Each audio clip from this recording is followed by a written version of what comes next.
සුබ දවසක් ඔයාලට. ඔන්න අදත් අලුත් වීඩියෝ එකක් අරගෙන ආවා. ඉතින් ඔන්න අදත් හවස් වරුවක් ගත කරන හැටි තමයි මම ඔයාලත් එක්ක බෙදාගන්නේ. මේ තියෙන්නේ අපේ ගේ පිටිපස්සේ තියෙන දොඩම් ගහ. ඉතින් මේක හිටවල හුඟක් දවස් වෙනවා. ඉතින් හුඟ කාලයකට පස්සේ තමයි මේ ගහේ ගෙඩි හැදුනේ. ඉතින් මාත් මේ ගෙඩි දෙකක් කඩාගෙන ජූස් එකක් හදන්නයි හැදුවේ.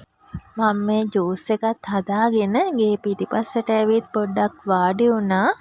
ඉතින් අවට පරිසරය දිහා බලාගෙන ජූස් එකත් මම බොන්න ගත්තා.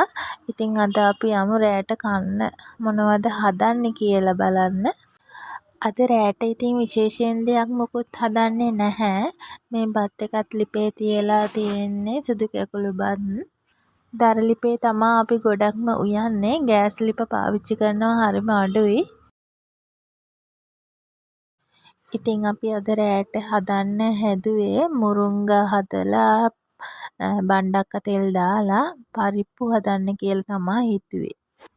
ඉතින් ව්‍යංජන ටික පහේ දාලා යොදන්න තමා මේ හදන්නේ. ඔක්කොම එකට කපාගෙන එකපාර යෙදෙන එක හරිම ලේසියි.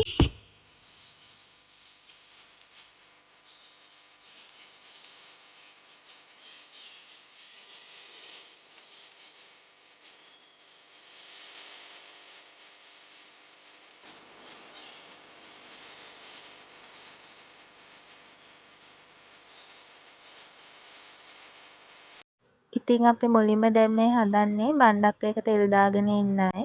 බත් එකත් දර ලිපේ තියෙන නිසා අපි මුරුංගා මේ ව්‍යංජනයත් දර ලිපේම තියාගත්තා. ඉතින් මේ ඉක්මනට හදාගන්න ඕන නිසා බණ්ඩක්කයක අපි ගෑස් ලිපේ තෙල් දාගන්න යන්නේ. පොල් ටික ගාගෙන මේ ලෑස්ති වෙන්නේ පරිප්පු එක හදාගන්නයි. දැන් පරිප්පු එකත් හොඳටම ඉදීගෙන එනවා. කිරි ටික එකතු කරලා ලිපෙන් බාගන්න විතරයි දැන් තියෙන්නේ. අන්තිමට අපි හදාගත්ත රෑ කෑම වේල තමයි මේ මුරුංගා හදලා පරිප්පු හදලා බණ්ඩක්ක තෙල් දාලා.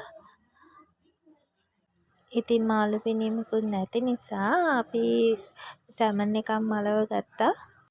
ඉතින් අදට ගිහින් එන්න. සුබ දවසක්.